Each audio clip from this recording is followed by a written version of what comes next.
Hello అందరికీ welcome to my channel. ఎక్కువ మసాలాలు లేకుండా చికెన్ కర్రీ ఎలా చేద్దామో చూద్దాం.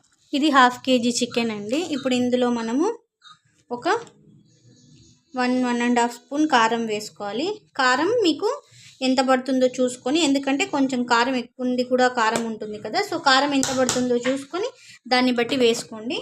అలాగే కాస్త ఉప్పు వేసుకోవాలి. ఉప్పు కూడా చూసుకొని వేసుకోండి, ఎంత కావాలో అంత.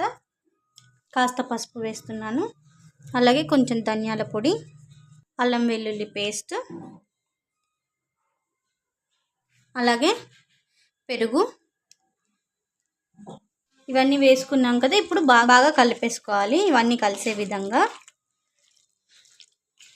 ఇది చికెన్ కర్రీ కండి నేను చేసేది.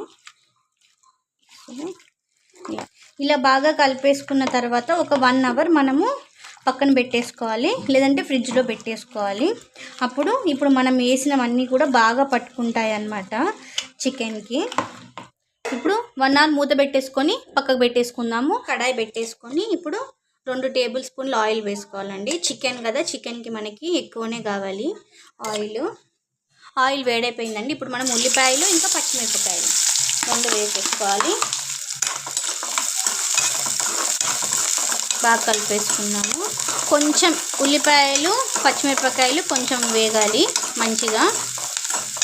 ఉల్లిపాయలు కాస్త వేగాయండి. ఇప్పుడు మనము చికెన్ వేసేసుకుందాము.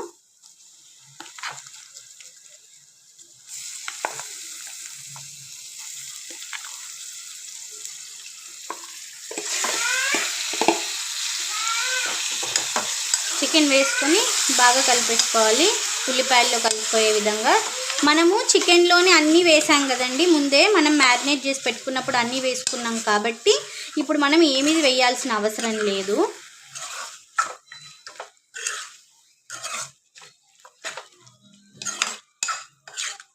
ఇప్పుడు చికెన్ ఈ ఆయిల్లోనే చక్కగా మగ్గిపోతుంది. మూత పెట్టుకొని కొద్దిసేపు మగ్గించుకుందామండి. మూత పెట్టుకొని ఒక 5 మినిట్స్ మగ్గించేసుకుందాం. చూద్దామండి. చూసారా వాటర్ చూసారా ఎన్ని వచ్చాయో. మనం చికెన్లో వాటర్ పోయాల్సిన అవసరం లేదనమాట ఉడికేటప్పుడు. అందులో నుంచే చాలా వాటర్ అనేది వచ్చేస్తాయి అన్నమాట. చూసారా, ఇలా మధ్యలో తీసి కలుపుకుంటూ ఉండాలి. ఒకవేళ మనకు కారం ఉప్పు సరిపోకపోతే కూడా మళ్ళీ ఇప్పుడు కూడా వేసుకోవచ్చు అన్నమాట. మనం కాసేపు మళ్ళీ ఉడికించుకుందాము.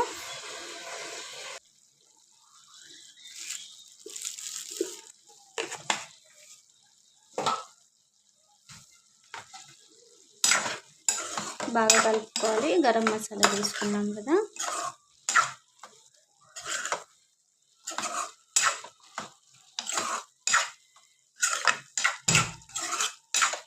అలాగే కొన్ని నీళ్లు పోసుకుందాము, చాలా కొన్ని నీళ్లు. ఇప్పుడు కొంచెం కొత్తిమీర కూడా వేసుకుందాము. కొద్దిసేపు మూత పెట్టేసుకొని మగ్గిచ్చేసుకుందామండి. ఇప్పుడు చూద్దామండి. చూసారా, కొద్దిగా ధనియాల పొడి వేసుకుందామండి.